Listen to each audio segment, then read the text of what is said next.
साध्या जेवणामधलं सुख ज्यांनी ते खाल्लेलं आहे त्यांनाच कळतं.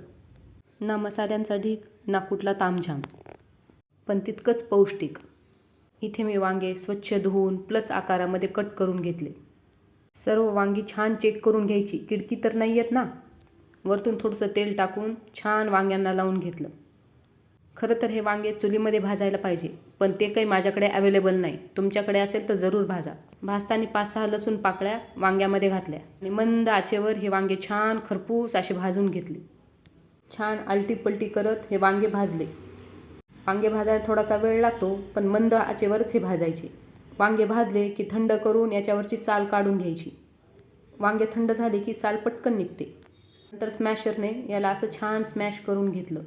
वांगं छान बारीक झालं की त्याच्यात बारीक कट केलेला टोमॅटो, बारीक कट केलेला कांदा आणि बारीक कट केलेली कोथिंबीर घातली आणि चवीपुरतं तिखट आणि चवीपुरतं मीठ घालून घेतलं. वरतून थोडंसं चमचाभर तेल घालून घेऊन हे छान मिक्स करून घेतलं. बघूनच तोंडाला पाणी सुटलं की नाही. मिक्स झालं की वरतून एक अर्ध्या लिंबाचा रस घातला आणि छान मिक्स केलं. हे असं मस्त भरीत आणि गरम गरम भाकरी एकच नंबर बेत होतो. रेसिपी आवडली असेल तर चॅनलला लाईक, सबस्क्राईब नक्की करा.